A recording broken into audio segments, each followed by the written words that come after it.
Hello students, I hope you all are doing good. Today we will be discussing about semiconductor electronics, materials, devices and simple circuits. In this lecture we will cover section NCRT section 14.3 and example 14.1. This is a disclaimer. Let's start by looking at what you will be able to understand after this lecture. After this lecture, you will understand the basic properties and crystal structure of intrinsic semiconductors like silicon and germanium and how they work at the atomic level. We will be continuing to discuss the fundamental properties of intrinsic semiconductors. Let's focus on charge carriers, conductivity, and temperature's effect on carrier concentration in pure semiconductors. Let's see the index of topics that we are going to discuss today. In today's lecture, we will discuss NCRT section 14.3, that is intrinsic semiconductor. Then after we will solve one example, 14.1. Today we will explore the fundamental concept of semiconductors and their role in modern electronics. Let's begin by discussing what semiconductors are and how they differ from semiconductors and insulators. Semiconductors are materials with electrical conductivity between conductors and insulators. Properties of semiconductors can be controlled by doping, adding impurities to alter conductivity. This allows creation of devices like transistors and diodes, which are essential in electronic circuits. Doping introduces free electrons or holes, changing the material's behavior. Semiconductors are foundational materials in modern electronics, such as silicon. They act as switches and amplifiers for electrical current, enabling devices like personal computers and smartphones. Their unique property lies in their ability to conduct electricity under specific conditions, controlled by doping and biasing. Semiconductors can be classified as follows. Intrinsic semiconductor, that is a pure semiconductor material like silicon or germanium with no added impurities. Extrinsic semiconductor, that is semiconductor material with impurities to control its electrical conductivity. Today we'll explore the concept of intrinsic semiconductor. Let's begin by discussing its fundamental properties and behavior. An intrinsic semiconductor is a pure semiconductor material like silicon or germanium with no added impurities. In this form, the number of electrons and holes are equal, maintaining electrical neutrality. Common example of intrinsic semiconductors are silicon and germanium. Silicon and germanium are tetravalent elements, meaning each atom has 4 valence electrons. These electrons participate in covalent bonding, sharing electrons to form stable structures. In a crystal like diamond, each atom forms 4 covalent bonds with its nearest neighbors. This structure is three-dimensional and has a lattice spacing A, which is the distance between adjacent atoms. For carbon, silicon and germanium, the lattice spacing is 3.56, 5.43 and 5.66 angstrom respectively. This arrangement gives these materials their unique bonding and physical properties. These structures, known as diamond-like structures, have a crystal lattice similar to diamond, with carbon atom arranged in a tetrahedral geometry forming strong covalent bonds. At absolute zero, shared electrons in a covalent bond are tightly bound to the atom, forming a stable structure. This bond results from the attraction between atomic nuclei and shared electrons.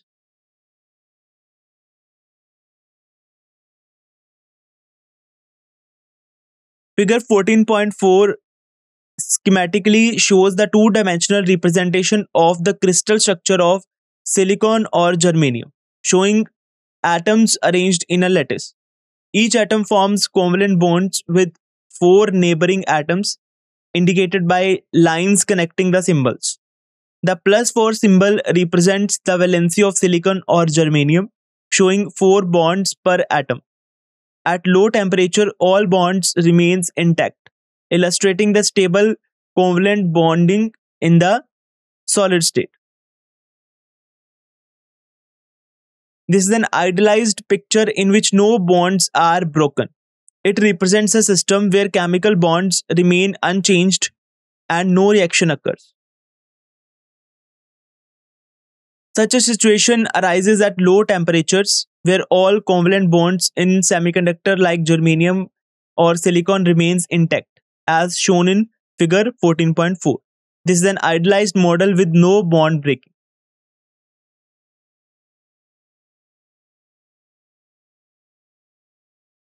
When the temperature rises, collisions between atoms increase. These collisions provide thermal energy to electrons, allowing some of the electrons to overcome the energy gap, also called band gap, and become free electrons. These free electrons are no longer bound to their atoms and can move through the lattice, contributing to electrical conductivity. In an intrinsic semiconductor, thermal energy provides enough kinetic energy to ionize a few atoms in the crystalline lattice. This means that some atoms lose their valence electrons, becoming positive ions, while the freed electrons become the free charge carriers. When an atom loses an electron from its bond, it creates a vacancy or hole. This happens when a covalent bond is broken, leaving behind a missing electron. This hole has an effective positive charge because it represents the absence of an electron. Though not a real particle, the hole behaves like a free particle with a positive charge. It can move through the materials as electrons fill the vacancy, creating the appearance of positive charge movement.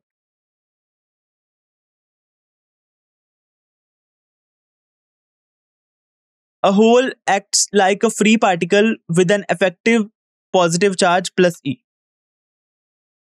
In an intrinsic semiconductor, such as pure silicon, free electrons and holes are the charge carriers. These charge carriers move under the electric field, allowing electric current to flow. The number of negative charge carriers and positive charge carriers in a pure semiconducting materials is equal. This is because the material is pure and has no added impurities. In an intrinsic semiconductor, the number of free electrons, Ne, equal to the number of holes, Nh. Because every electron that leaves its atoms create a hole, the equality is represented as Ne equal to Nh equal to Ni, where Ni is the intrinsic carrier concentration, Ne is the electron concentration, and Nh is the concentration of holes. Now we'll explore how charge carriers move in an intrinsic semiconductor and understand the basic conduction mechanism. At absolute zero, that is T equal to 0 Kelvin, all covalent bonds in a semiconductor are intact, meaning no electrons can have enough thermal energy to break free. At absolute zero, all electrons are bound in a covalent bonds. Thus, no free electrons are available for conduction, meaning no current flows under these conditions. Thus, the semiconductor behaves as a perfect insulator because there are no charge carriers available for current flow. At room temperature, thermal energy provides enough energy to break some covalent bonds in a semiconductor. When a bond breaks, an electron becomes free, called a conduction electron, and moves into the conduction band. This happens when thermal energy at room temperature, that is temperature greater than 0 Kelvin, or temperature of the order of 200 Kelvin, or 200 more than 273 Kelvin. That is the room temperature. Break some covalent bonds in a semiconductor. When a bond breaks, a hole, that is a missing electron, is created. This hole can be filled by an electron from a neighborhood bond, which leaves a new hole in its place. Thus, the hole appears to move through the material, contributing to current flow. This movement of holes is equivalent to positive charges moving, contributing to the overall current.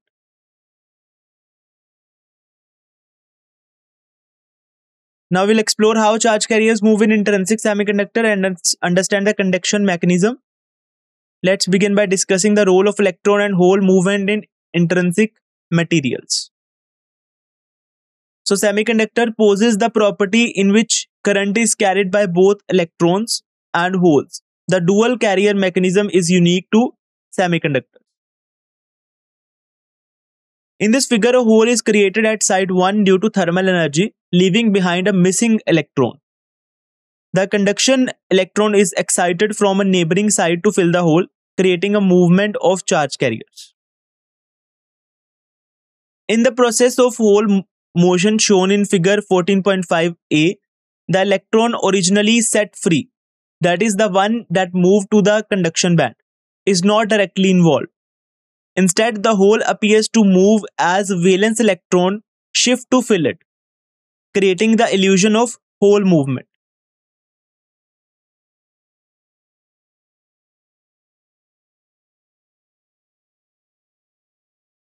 In this figure 14.5b, holes are shown moving due to electron movement.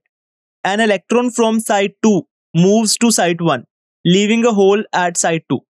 This represents the apparent motion of the hole from site 1 to site 2. The hole's movement is visualized through the electron's thermal motion.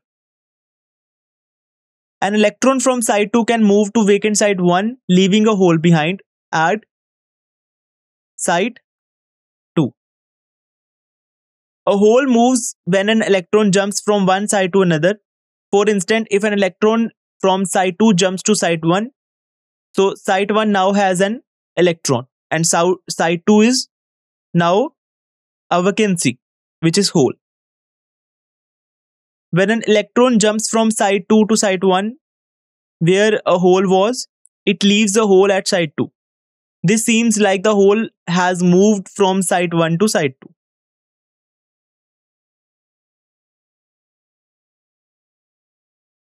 Free electrons move independently as conduction electrons, creating an electron current, i.e., when an electric field is applied. These electrons are not bound to atoms and drift under the influence of the field, contributing to electrical conductivity. When an electric field is applied, holes move towards the negative terminal. This movement of holes constitutes hole current, denoted as IH. Total current I is the sum of electron current IE and hole current IH.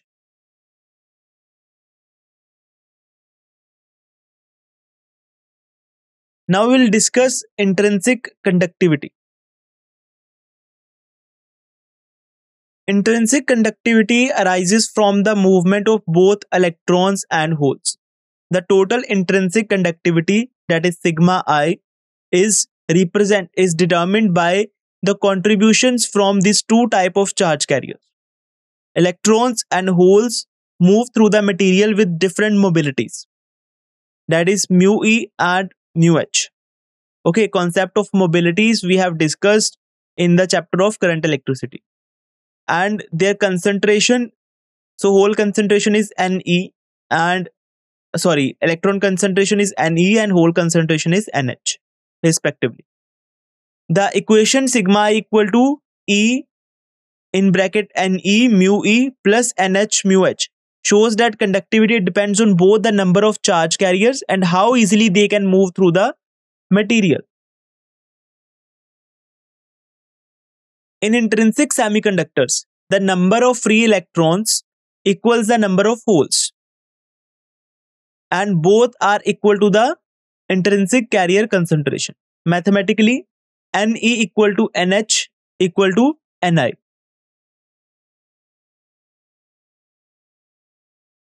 Therefore, the total intrinsic conductivity sigma is given by sigma I equal to E Ni mu E plus mu H.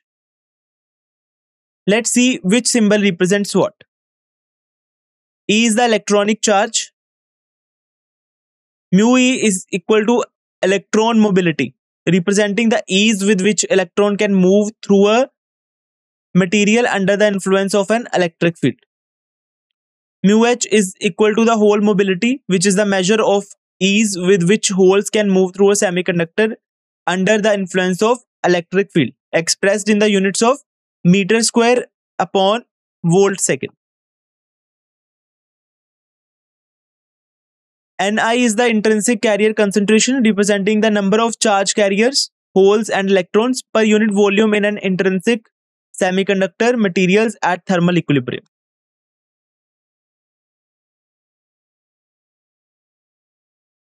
Conduction electrons and holes are generated simultaneously through thermal excitation. When an electron jumps from the valence band to the conduction band, leaving behind a hole in the valence band, this process is called generation.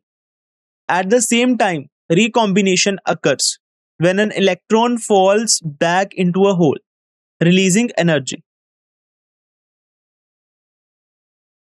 Electrons recombine with holes, meaning an electron fills a hole, releasing energy. This process is called recombination, and it occurs when an electron moves into a hole, effectively neutralizing both.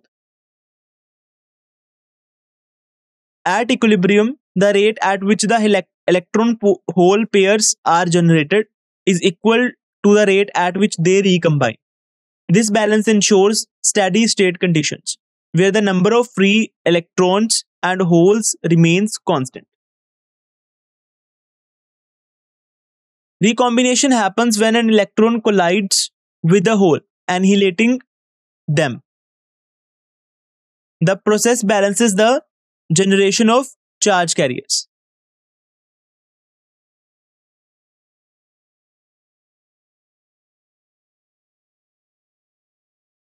At absolute zero temperature, T equal to 0 Kelvin, an intrinsic semiconductor behaves like an insulator.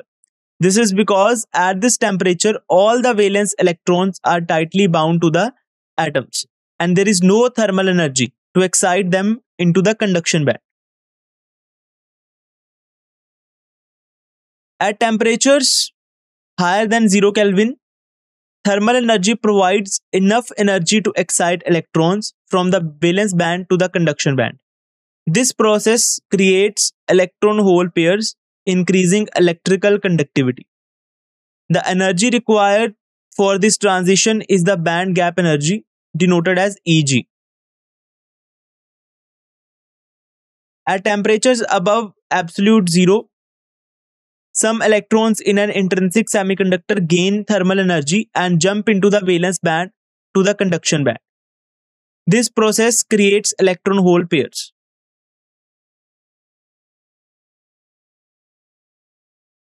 The energy band diagram figure 14.6b shows the valence band, conduction band and the band gap, Eg.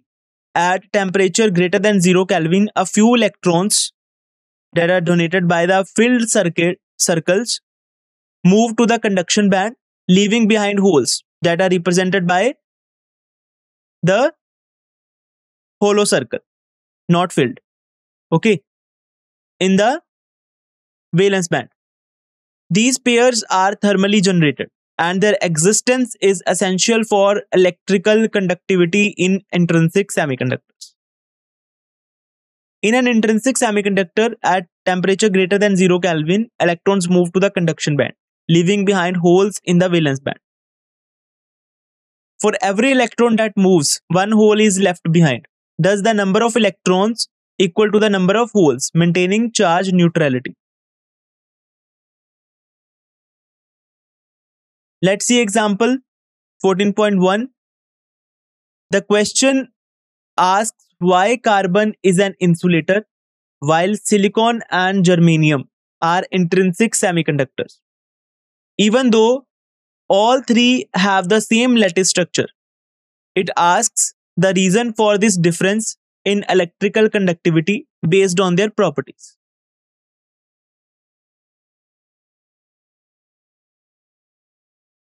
Let's see the solution. In the case of carbon, silicon, and germanium, four bonding electrons are found in different energy levels. For carbon, these electrons are in the second energy level, that is n equal to 2. For silicon, it is in the third energy level, that is n equal to 3. And for germanium, these electrons are in the fourth energy level, that is n equal to 4. This affects their ability to form covalent bonds. Carbon with 4 valence electrons forms a tightly bonded lattice, making it an insulator. Silicon and germanium also have 4 valence electrons, but have band gaps that allows electrons to move between the valence band and conduction band under the thermal or electrical stimulation, classifying them as semiconductors. The energy needed to remove a valence electron from the outer shell, called the ionization energy, is higher for carbon than for silicon and germanium. This is due to carbon's smaller atomic size and stronger nuclear attraction, making it harder to remove electrons. In carbon, the large band gap prevents electrons from easily moving to the conduction band, so it doesn't conduct electricity well. In contrast, materials like silicon and germanium have smaller band gaps, allowing electrons to jump to the conduction band and conduct current. In materials with smaller energy gaps, more electrons can jump from valence band to the conduction band at room temperature, creating free electrons. The energy needed to free an electron from an atom affects conductivity. Germanium has the smallest Eg, that is band gap energy, making it easy to release electrons. So it's good semiconductor. Silicon has a moderate energy band gap, also acting as an intrinsic semiconductor. Carbon has the highest energy band gap, so its electrons are tightly bound, leaving no free charge carriers, hence it's an insulator.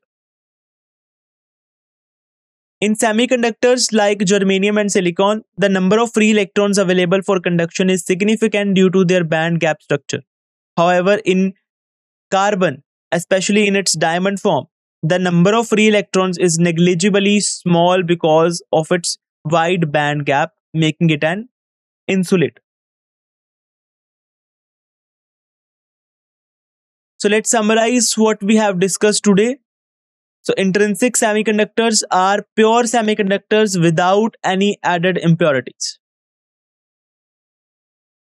Silicon and germanium have a diamond cubic structure with each atom forming 4 covalent bonds. Semiconductors generate electron-hole pairs via thermal excitation. In intrinsic semiconductors, electron concentration equals hole concentration, that is Ne equal to Nh equal to Ni. Conductivity in a semiconductor is determined by the mobility of electrons and holes, as well as the concentration of these charge carriers. Intrinsic conductivity is given by sigma I equal to E in bracket Ne mu E plus Nh mu H, which is equal to E Ni in bracket mu E plus mu H, because Ne is equal to Nh equal to Ni. That's why we have modified the equation. Pure semiconductors exhibit low conductivity at room temperature, but as we increase the temperature, their conductivity increases due to thermally generated charge carriers.